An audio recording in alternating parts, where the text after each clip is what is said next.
Hi, it's Kevin Bates here, the CTO of Artima, and today I want to talk about something that myself and Marcus Jacobson, the chief scientist of Artima, invented a while back, namely the liability token.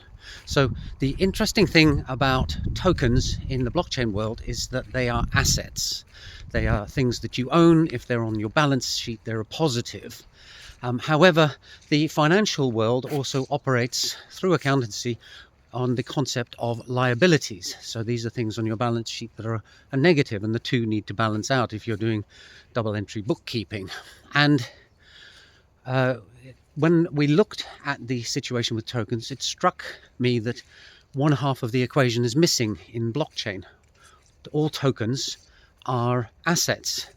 How are you going to use a blockchain for accounting if there isn't a sense of liability as well? And so we invented the liability token. And a liability token is instantiated with a smart contract in exactly the same way as an asset token, in that you have a mapping from addresses to balances.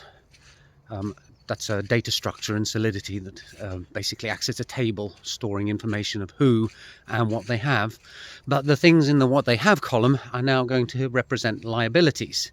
And the interesting thing there is that, of course, whereas when you own an asset, it's something that you can transfer out to somebody else as you choose, when you have a liability, you can't have the same thing.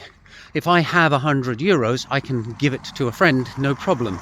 But if I have a €100 debt and I owe you chit, and I want to give that to somebody else, I need to get their permission for them to accept it. They'll only take on the liability typically if they get something else in return that is of more value to them.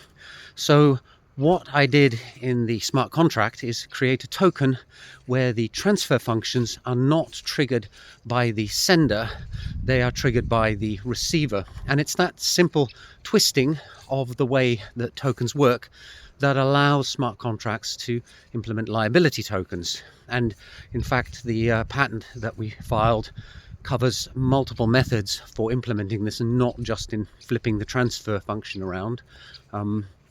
But no point going into nitty-gritty details in a video like this. But hopefully you understand the concept. And what this brings along is the ability for a blockchain to properly represent standard or generally accepted accounting practices on-chain in a way that wasn't previously possible.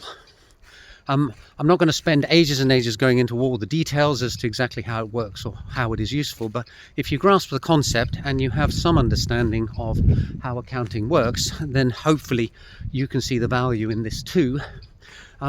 It's also a neat example that there's a lot more that can be done with tokens than we currently see out there.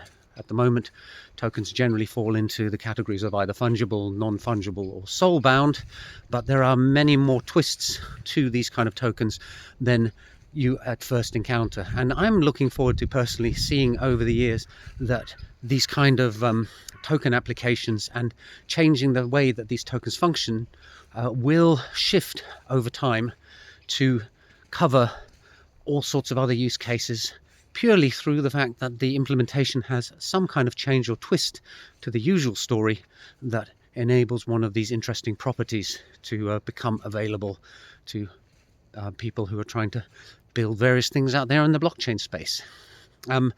I discuss liability tokens and about 14 other new token types in my upcoming book, Smart Contract Innovation.